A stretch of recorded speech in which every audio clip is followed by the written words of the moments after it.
Yes, a very good evening to you tuned into UBC TV. We thank you so much for following all our programs, and like I promised, we're going to throw in a lot of more work this year, 2025.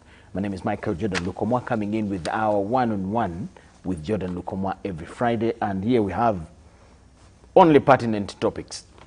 Now, we have a big part of our brothers and sisters that stay and work outside this beautiful country of ours, Uganda, and these are the people in the diaspora. Many have been there for so many years. Others have done a lot of good work into our lives. Many of us have studied, have had education on sponsorship of such people in our families, and they're doing a lot of other things. But we don't take time to talk about their plight and this thing called diaspora. How do they survive there? What kind of challenges do they face? How can we benefit from them here back home, away from the small help and assistance they give us as families? Look at the national kind of bigger picture. How do we benefit from them, or how can we benefit from them? This evening, we are going to pay attention to that kind of group and get to understand more about them. We are a country that is driving into the investment line. How are we tapping into the opportunities around them? And themselves, do they know that there are opportunities back home? All that is what we are going to discuss this evening. I have a guest. He is one of them. He bases in South Africa. His name is Mr. Kakuru Philip. He is a senior presidential advisor on trade. He is the patron NRM Diaspora in South Africa. He's a member of COSA, a board member still in South Africa, and also a CEO, a business person of Rostec, a company that operates in what he will tell us more. So, Mr. Kakuru, you're welcome to the show. Thank you, sir. For how long have you been a diasporian? Now it's coming to 24 years. Wow. And first of all, compliments to my fellow countrymen and compliments to you for the new year 2025. I feel the vibe and the oomph that you are talking with. Yes. It means there is a lot of hope, a lot of prosperity, and you envisage a lot of success from what your submissions looked like. Thank you. I'm going to start on a certain note. It will drive us somewhere. Each one of those people, those of our sisters and brothers that are in the diaspora, whatever country, everyone has a story of what attracted them to fly out. Can you share yours briefly? How you ended up a successful man living this country? Like you mentioned, my line of training, first, I'm a teacher by profession. Okay. And secondly, I'm an accomplished financial analyst with my BCom financial management majoring. And for the time I've spent as a businessman in the education sector in South Africa, skilling is my trade. Okay. So Rostec is known for skilling. It skills and graduates about 13,000 to 15,000 students on average annually across the Republic of South Africa.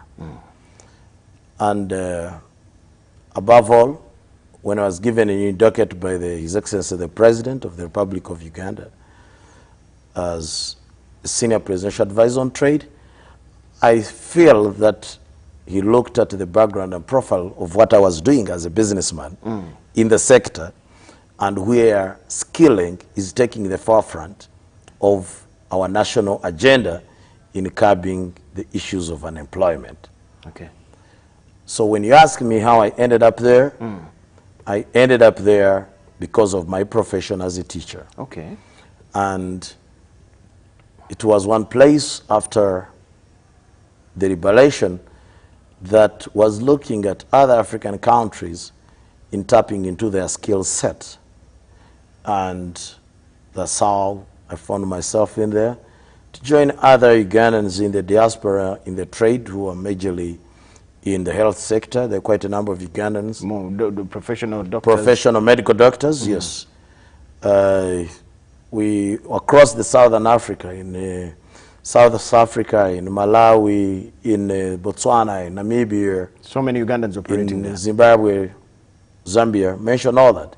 There are quite a number of Ugandans, and some of these left way back in 1971 because of Amin, grew up there, and the rest joined them. So we found Southern Africa an ideal place for trading our skills. Okay. So what, in terms of opportunities, what kind of a picture would you give about South Africa as a country in as far as Ugandans that live here to go stay there is concerned? What kind of a landscape do they meet in South Africa in terms of opportunities? Obviously, there's a lot of opportunities, and as time goes by the time we arrive, the opportunities that were there are different from now. You'll find that South Africa has built its own capacity as we speak in terms of many gaps, but still on the professional areas, there's still a lot of potential in IT, in engineering fields, in accounting and finance. There's still a lot of opportunities. So those are some of the areas that they are still looking for skills, and they give them what we call special skills permits. Okay. So you can easily get a clean landing and earn a good living professionally. Okay.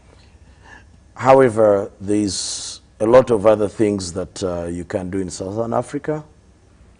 There are countries that we have, like Lesotho probably, or Eswatini, or Botswana, or Namibia, where the opportunities in terms of logistics, the Ugandans who move goods by road from South Africa to Uganda, because Africa being a landlocked country, you find that we use a lot of road as a means of transport. Okay.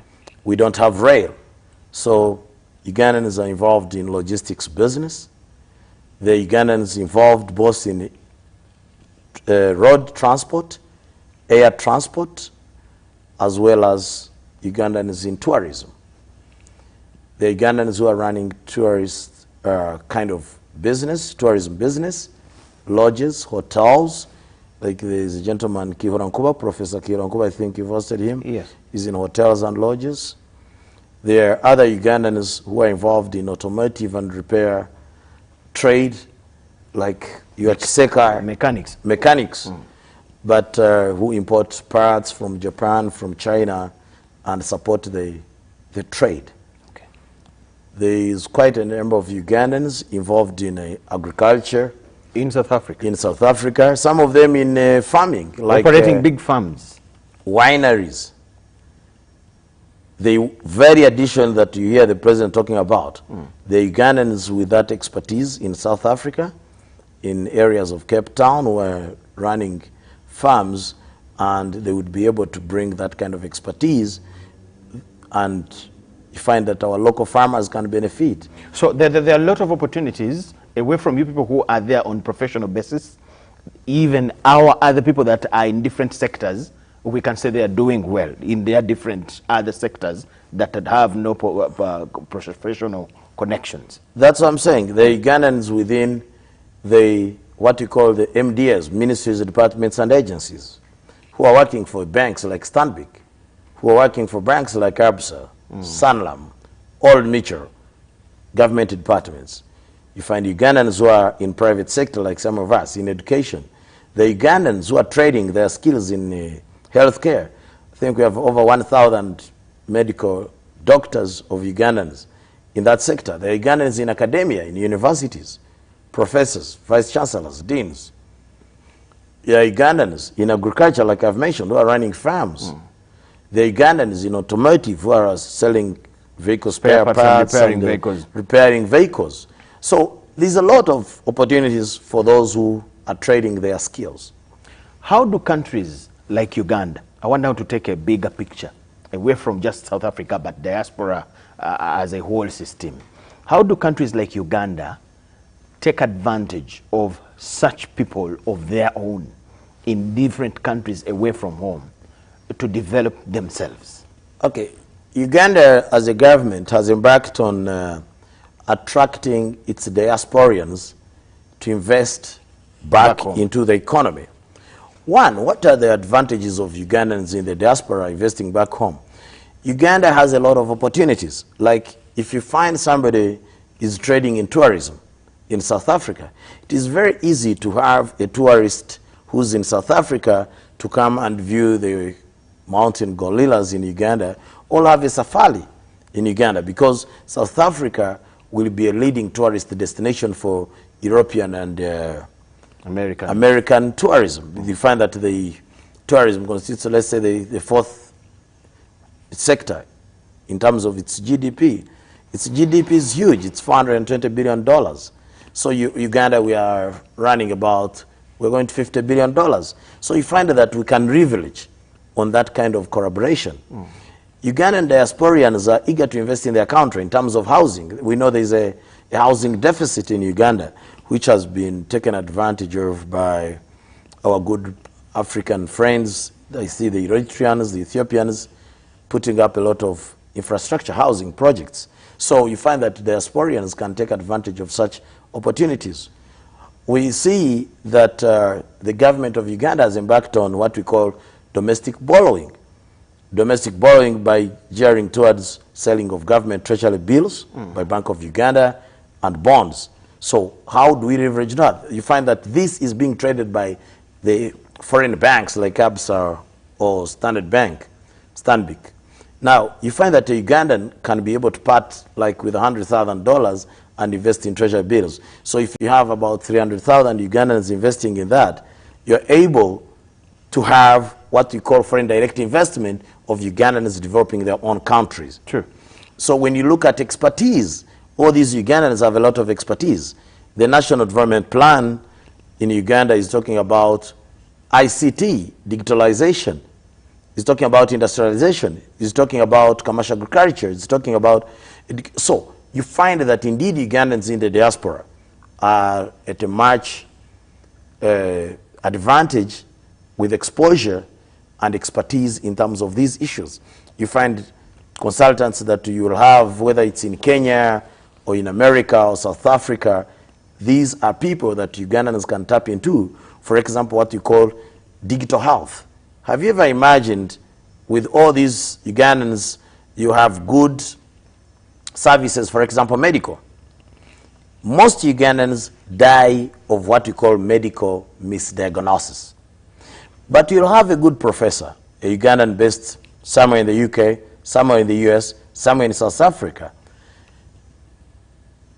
Think of a digital X-ray going on the system, a Ugandan professor who's seated by the time it's midnight, somebody from Mbale, Deep Mbale, or Yumbe, or Deep Kisoro, or Moroto, sends the X-ray. This expert looks at it and gives a diagnostic report.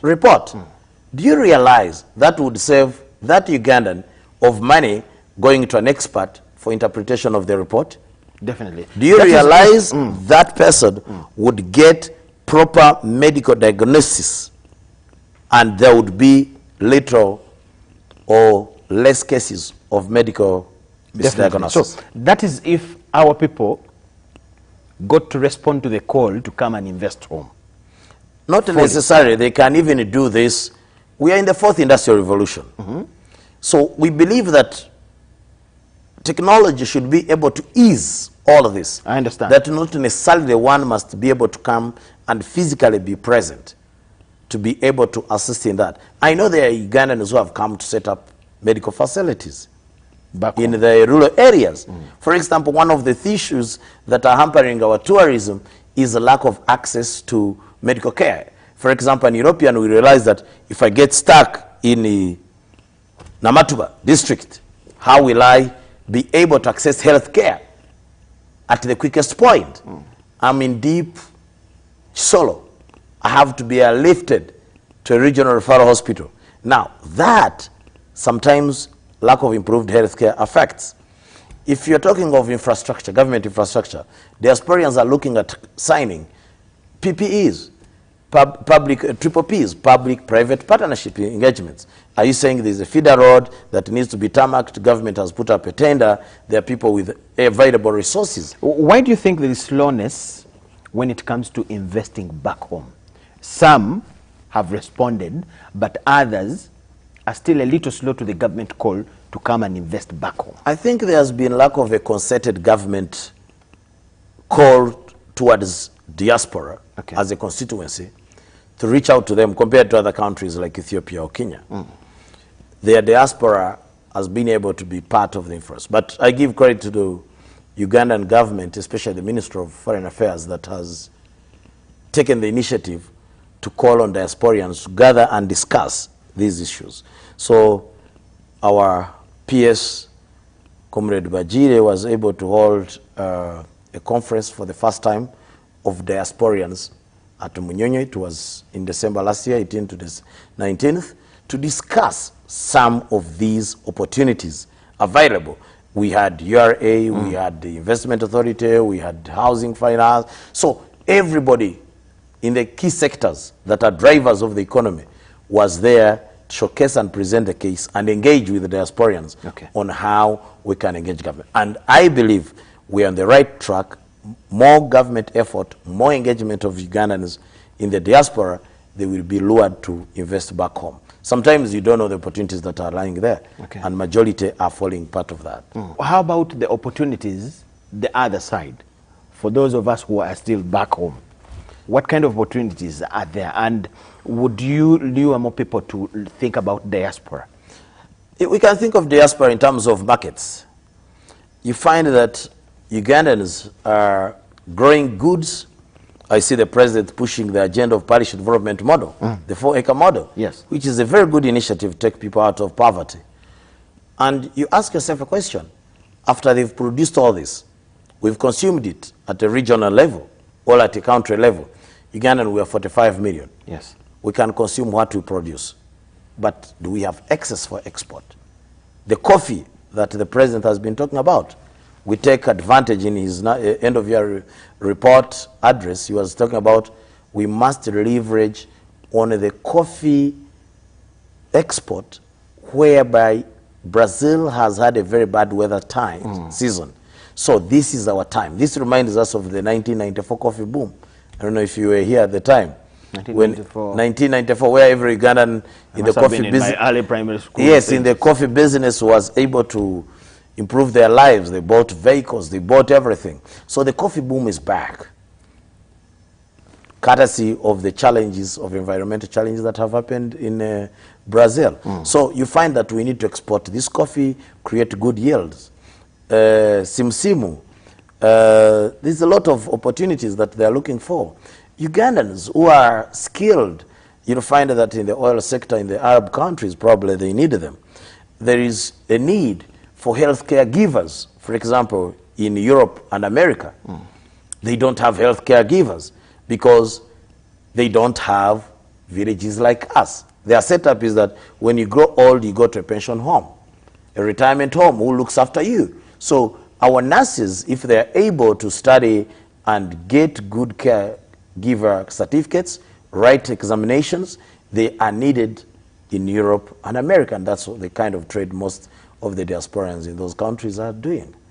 We have, you talk of value addition and trade and things like that. Are our diaspora people thinking about such opportunities back home?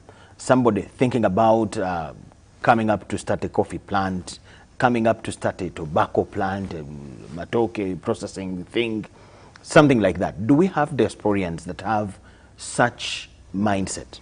Yeah, sure. There are quite a number of diasporians that have invested in housing, they've invested in agriculture, and luckily enough, when we were at the Diaspora conference, Commissioner Customs Kagumiri was able to say, look, if you're a diasporian, you're investing $100,000, you will get what we call a tax holiday.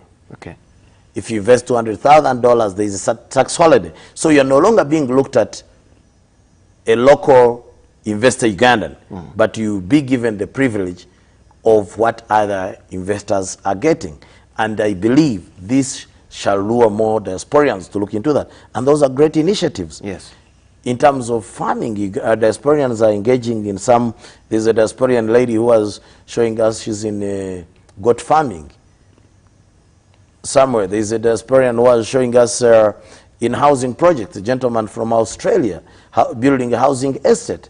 to sort out the housing crisis, the housing budget, the housing gap. So diasporians are here, and if we spread the message well, we shall be able... Many of them will respond because they have a lot of disposable income. Two, they have access to cheap money, because Africa's problem growing is a lack of access to cheap money. The money you're getting, what you call cheap money, is 12% here in Uganda. Cheap money is 1% somewhere in one country. In America is 1%. In the UK it could be 2%. Cheap money in South Africa is at 9%. So, do you realize if somebody gets it money, $1 million, for example, at 1%, brings it to Uganda, how much it can trickle down into the economy? A lot.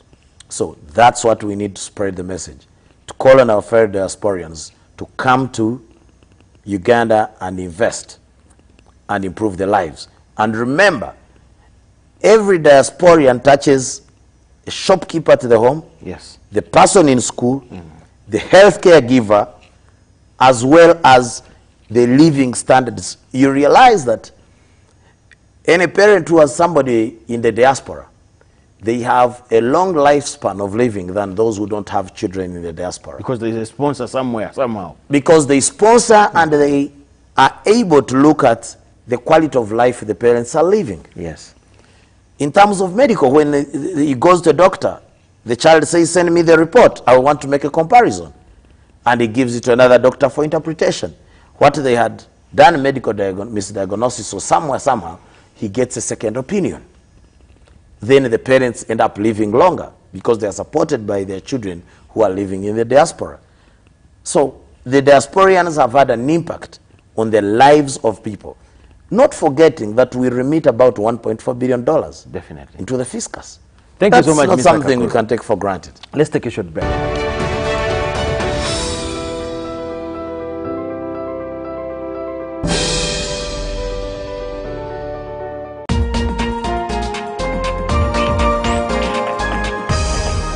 Every marriage has 100% chances of succeeding. You know why? Because God created marriage, and God never creates failure, and God never designs anything to fail. Every marriage has 100% chances of succeeding.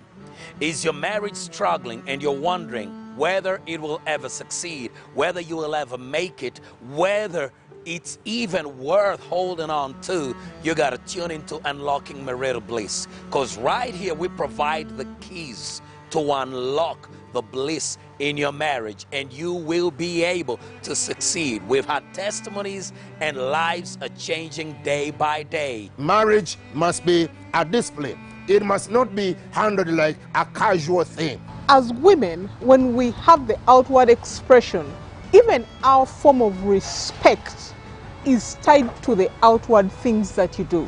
Some women now have working class. They don't know how to handle their husbands because the marriage was has become like question and answer marriage. Do you have any tea? Don't you have hands to prepare it? Why have you come back late? Did I take your blanket? It's question and answer marriage. Not any other place, but every Sunday, 3 p.m., right here at UBC. With the one and only Cyrus Rod, not any other. Unlocking Marital Bliss. Do you hear it? Do you see it? In Uganda, Tanzania. That's the sound of business in a developing economy. For UBC News, Charlotte Amuge in Kampala. Catch the weekly business roundup every Saturday at 8:30 p.m. only on UBC TV, Inspire Uganda.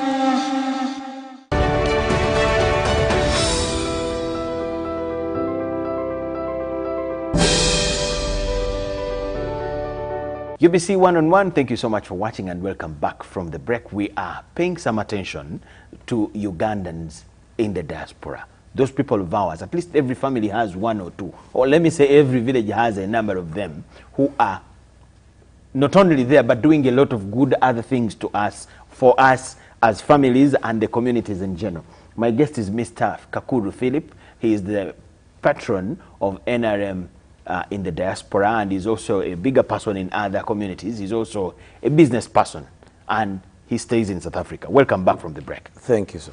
Now, let's start with community engagement. How do you coordinate the NRM diaspora community all over the world? How big is it, and how do you coordinate it? For starters, the Ugandan community in the diaspora is quite big. We are in, I think we're about 4 million Ugandans in the diaspora, because Southern Africa alone has about 1.2 million people. So we estimate about 200,000 people in the UAE. I think the UK has about 300,000, the US equally the same numbers, Canada. The Ugandans across. How do you coordinate all that group? Now, these Ugandans are in different countries, like you've heard, in Europe, everywhere. Now, as an NRM party, we first met a lot of challenges, amongst of which the perception you people had in Uganda was that the government is not liked by those in the diaspora, which was wrong, because when you see a few, 3 or 4 people go on social media and say all lots of their opinion, whatever their opinion. You see, we are living in a free world, and where communication is digitalized. And when one makes noise, it doesn't really reflect the majority of the people. NRM members are very quiet but many, and this has been proven even here in Uganda. In Kampala, people come and make a lot of noise, but when votes start coming deep down from Nakasongora, deep in Isinjiro, in Chisoro, Kanungu, Namataba, Yumbe, my friend, the story changes. So we were a silent majority. But we said, let's come out. And we came out and started remobilizing ourselves into these chapters, whether it's in the UK, in the US, in Canada, in South Africa. You've been seeing NRM symposiums. True. This symposium brings people of the same thinking or ideological thinking into a conversation about our party. We rebut some of the lies people are saying. Okay. The economy is breeding, the country is breeding, but they are on a flight every other day, shining and dining to come talk to those. Sometimes when they call gatherings, their gatherings have a handful of individuals, but they make it so big. But in reality, when we make our events, I think you saw we had the last NRM symposium in South Africa. The hall and the hotel was filled up, corridors filled up. People had nowhere to stand in. So you realize that we've come in numbers, we are the majority, and truth be told, people have come to appreciate how good the government was, or how good the government is. Because previously, the government and our party was not doing enough to tell these guys that we are here. But when we get our leaders, you get the Secretary General, you get the ministers, you get leaders of the party coming to tell you a message, to deliver a message. The minister, Henry Musasi's of Finance, was there. He delivered a message at a community engagement called KOUSA, the Convention of Ugandans in Southern Africa. We had the Right Honorable Secretary General of our party. He was in Joburg in October. He delivered a message of the president. That tells you that we've come to engage the diasporans. To understand, you get our party going to Germany. You get the Right Honorable Prime Minister Nakadama and Ambassador Abe Warisimbi, the chairperson of the NRM in diaspora, going to Canada. They are giving a message that the NRM has done good things, and here they are. Now, you are diffusing the myth, the wrong perception people have had in the diaspora. So those engagements have not been given time to record. Okay. Ugandans have been crying in the Middle East. The stranded people were in prisons.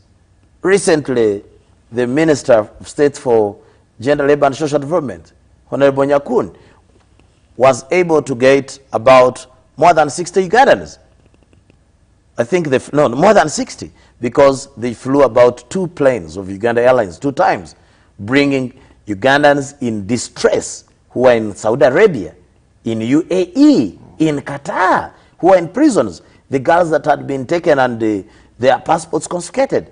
The government of Uganda did it here in November. The government of Uganda, President Museveni sent help to Ugandans in the diaspora during COVID that they could be repatriated. He delivered on that mandate.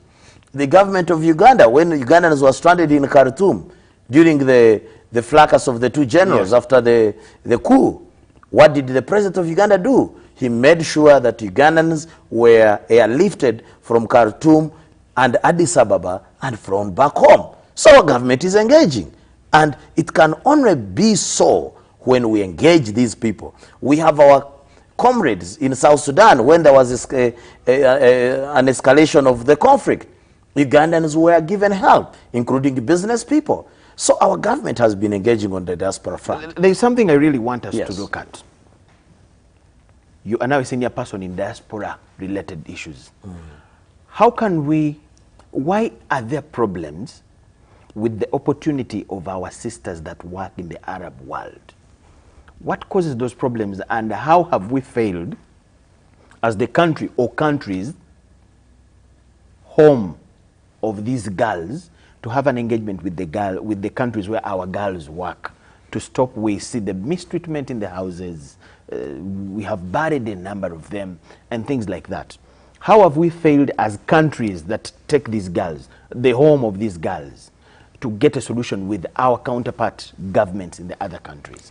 See, Jordan, the Arab Emirates, and all those countries. You see, Uganda, it's our first time to engage in labor externalization, unlike countries like Mexico, Philippines, and those that have been in this labor externalization business for a long time. When you go to every home in Europe or the Middle East, you're going to find a Filipino. Filipinos are many. You go to the USA, every home will have a Mexican. You'll find that in the Middle East is a different setup. The Arabs are a different race of people. And 2, our girls, brothers and sisters who go to the Middle East, sometimes the agencies right from home have not done the right thing in terms of documentation and agreements and transparency to tell them what is it they are going to do. Sometimes our girls get there and start misbehaving. Some of this information, we get it, but it's not the gospel truth, because you find that there is some information distortion. The companies here might not have done the right work that do labor recruitment. The agency that receives them on the other side might not be doing the right thing. So you'll find there is a need of harmonization. Exactly. How do we harmonize to have a good result? Because it is an opportunity. We need the jobs. How can we have them and be happy with them? Now, the government, through the Department of Labor and Social Development, has been engaging our Ugandan embassies and communities or community chairpersons in trying to address some of these challenges. It is doing its best. It might not be to the expectations, but it is trying to engage. And we believe that in the near future, most of these issues could be history or could be minimized. Because challenges are there to make us think through. We saw an opportunity of labor export.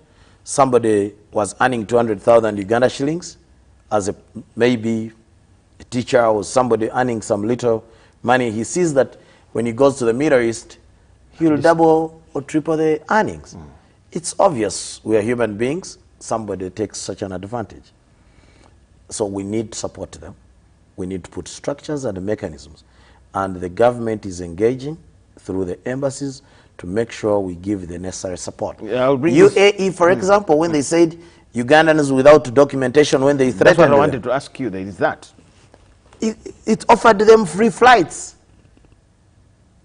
Enyonyi y'obwerere nti bakomewo waka naye abamu they pretend and decide to stay. You see, these are things. We have communities like the one where you are a patron. Well, I'm a member of the You are a member of the and board. and a member of the board. There are a number of other groups. How have you helped our people in these countries? Not only people in the Arab world are the ones having problems, be it Canada or wherever.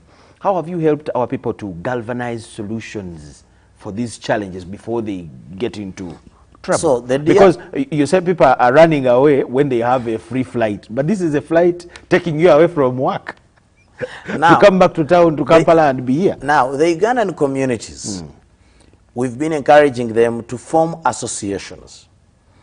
And through these associations, they are able to share experiences. For instance, how to fix documentation work, work permits. Some of them to have national identification.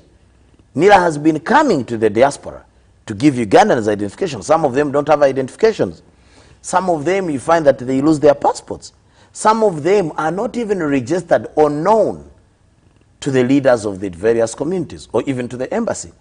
So it is through them registering in Ugandan community associations that they can easily be helped. So I appeal to my fellow diasporans wherever they are that they join Ugandan community associations to engage with the leaders in those communities.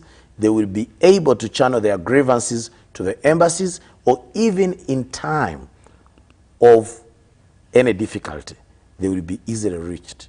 Many of our muno mukabi ye muno dala ate ebyo ebibiina gyebiri kukiteeka mu Luganda olutuufu.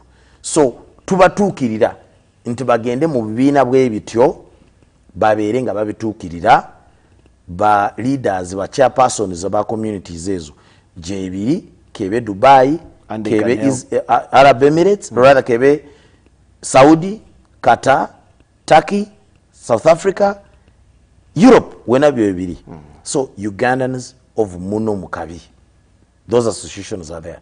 And that's why you see that, for example, an association called Kousa in Southern Africa that brings the 6 countries is able to reach through them the chairpersons of those countries. We have our people, you talked about people in jail, in prisons. There were stories, a lot of stories in China that were shocking and worrying of Ugandans that were in prisons in China.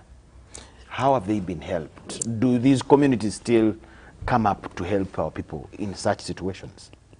When you say communities of you found Ugandans arrested in China, I had an interaction one time with our Uganda's former deputy ambassador to Beijing, General Fred Mugisha. One time they went to prison to identify Ugandans.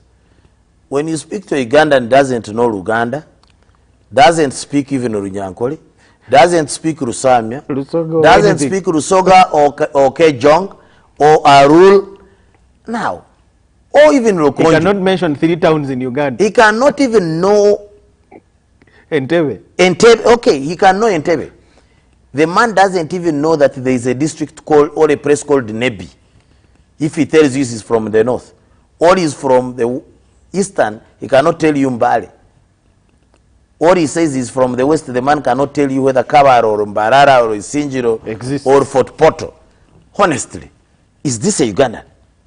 So, now, that complicates the situation because the embassies have representatives of Ugandans in all these tribes of Uganda. At a Ugandan embassy, in any country, you find that there is somebody who can speak Aitesos or Luo, Langi, or any language of Uganda. And they should be able to identify truly who these Ugandans are. Okay. But these guys cannot sometimes express themselves in any of those languages or have any knowledge of the country. Or even a school where they went to. Are those Ugandans sometimes? So, and a man you can hear the accent is an Oga. Really? So it means something is not. Is that the story with all of them? Not all of them. Don't we have our own who end up in the on the wrong side of the law in those countries? Some of our own, I appeal to our people to not be duped by money, and they carry bags that they don't know what it contains. Some of them are used as mercenaries or transporters of these goods. So let them be careful. So some of them are found in those situations because of what? Poverty. Where does that problem come from? How do people of, let's say, the Oga background end up with Ugandan passports? Now, I would not answer that question. You will need to bring somebody from the Internal Affairs Ministry. There is being a diasporian, you would I understand. We have, but these are not from the diaspora. So now, you'll find that Brigadier General Namanya, or Colonel Kambere or General Goa or Lieutenant General Musanyif, they have a diaspora desk in the Ministry of Internal Affairs. We'll be able to tell you that all our diasporians, before they get a passport at any embassy, they are verified, documented, and authentic Ugandans. Most probably this problem could be cropping from Uganda. I don't want to say that, but our foreign missions are very strict on issuance of these documentation. But the ministry is working on that. I believe what story you're getting could be of the old passports. That's why the new passports have more security features. For that reason, actually, that our passport could become a better ranked passport. And ever since we improved to the new passport system, I can tell you, such stories will go. Such stories will definitely go. You can see the best performing ministry in the Republic of Uganda, we all agree, is the Ministry of Internal Affairs. The soldiers are doing a fantastic job. In your very home country, that is South Africa. South Africa. There was xenophobic tendencies. How did you manage to cope as our people there? And on the other hand, you are blamed of getting involved so much into wrong things. You our people, and this time I'm sure you will not say A or Ga or what. Yes. You are pointed at when it comes to getting involved in wrongdoing in that country. You see, human beings are human beings. And when one is doing criminality or wrong thing, it can be done even when he's here in Uganda, or he can do it even while in any other country. When he's a visitor somewhere. When he's a visitor somewhere. So you'll find that, for instance, xenophobia, okay, Ugandans that were most affected at the time were those that were in communities, or the xenophobia, you see, who are living in communities like villages. Okay. Say a Ugandan comes from here, he wants to go do trade and sell mangoes, or sell fene in Bujiri, okay, to compete with a native of Bujiri.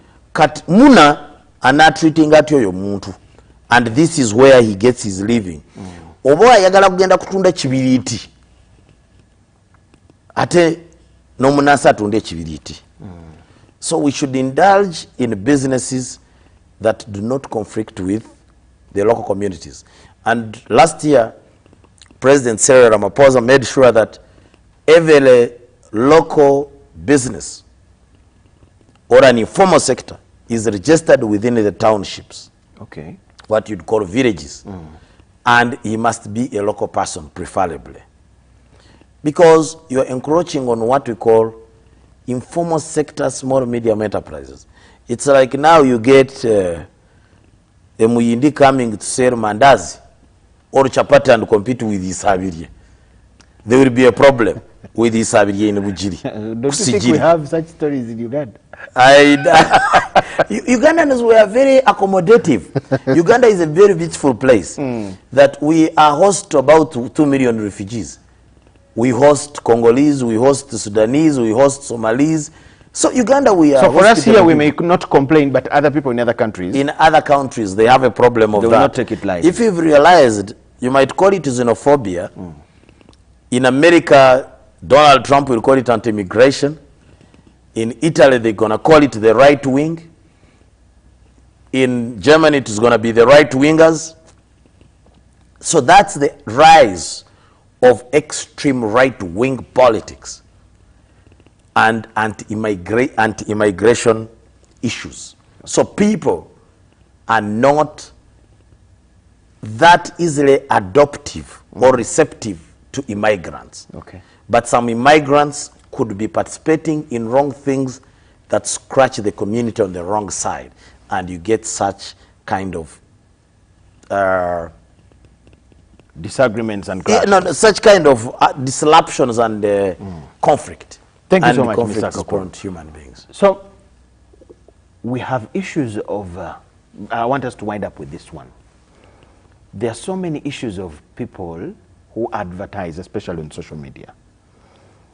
Oyagala visa ya America, oyagala visa ya Canada, oyagala visa ya Jindi. Actually, let me put it in English. Saturday. Yes, you say it in English. There are so many people that are advertising on social media, presenting themselves as dealers in visas and travel documents to the US, America, Europe, wherever, South Africa. And many of our people have fallen prey, victims to these guys. To those visa issues. Exactly. How would you advise a Ugandan? Because with the job challenges that we have in our country, there are so many people that have dreams of being like you. He's a professional. He has heard that a teacher will get a job right away in South Africa. A doctor. How would you advise our people about this thing? How would I tell? Where would I get a right visa? How would I know? Because on the other hand, some people have gotten visas through such dealers, through some people like that who help them. Fill this, and they have a visa with them. But many people have fallen victims to scammers. Now, people get duped in so many ways. One, try to authenticate. Really, some of these websites are fake websites, especially with AI. Can you validate that this website is the right website? Do you mind cross-checking? For example, all these countries have embassies, and visa liaison emails across. Send an email to inquire that, is this a valid accredited agency of human resource recruitment? Okay. Or a mandated agency that is supposed to do with this trade? Some visa requirements are on all websites of all these countries. Like even if you're coming to Uganda, the visa requirements are on the website. It's very clear. How do you get a visa to the Republic of Uganda, a visitor's visa, a stay visa, a temporary stay visa, a permanent residence visa, every visa category, even professional visas, from a B1 visitor visa in the US to a professional visa, everything is clear. Let's encourage our Ugandans to go to the websites of these countries, search, validate where you don't get satisfaction. You can even call the embassy or send an email to confirm if that is a credible website or agency. Avoid rushing into what is easy, what looks cheap and what looks easier. Cheap things are always expensive. Yes. It might sound, crooked things always sound quick. And easy to get. And easy to get. And that's where the problems are. And the next thing, you are duped, you call the phone is no longer there, the person is gone. And this is what most of our people have fallen into. Even those for labor externalization. Yes. They have equally fallen into the same trap. Just like the way it was taking people to Iraq or Afghanistan before. So let's try to be more cautious. And vigilant. And inquire information where need be with the respective embassies. What would be your last remark to a diasporian watching us as we wind up? To my fellow diasporians, I would encourage you to come invest in Uganda. That Uganda you left years ago is a land of opportunity, is a land of peace. First of all, I would like to thank the President of the Republic of Uganda that it's more peaceful than some places where we live. Okay. That sometimes you are scared to walk with even a lady with a handbag, but in Uganda, these people are doing well in terms of peace and security. Secondly, Uganda has a fast-growing economy in East Africa that we can invest in. Return on investment in some of the areas of investment I was talking about, the treasury bills, the government bonds, the return is very good. In terms of housing, the returns are fantastic. You can own a diaspora home through the government agencies like banks, national housing, housing finance, with the payment terms that are easy and acceptable. You can open a bank account. You can be able to reach out to your families with ease through land system without being robbed. All these opportunities were at a diaspora conference. Okay. So let's engage in our communities. Let's look forward to a better 2021. And last of all, let's support President Yoweri Kaguta Museveni to come 2026 and consolidate the mandate of his government to grow a prosperous country called Uganda. And above all, to my fellow countrymen who are interested in trade and investment, we look forward to getting you new markets to sell your goods and services in the diaspora and open opportunities for our fellow countrymen. With that, I salute you for God and my country. Thank you. His name is Philip Kakuru. He is a board member of COSA, that is in South Africa. He's a businessman, a whole CEO of Rostec, and also a patron of the NRM Diaspora. And that is all we had to share. We rarely take time to discuss issues pertaining to you, our brothers and sisters, away from home. That's why we had to give up this time to say something about you, to show that we care as we start there. My name is Michael Jordan Lukomwa with the Davis Kamukam and the whole team. Wish you the best of the night. Happy New Year once again.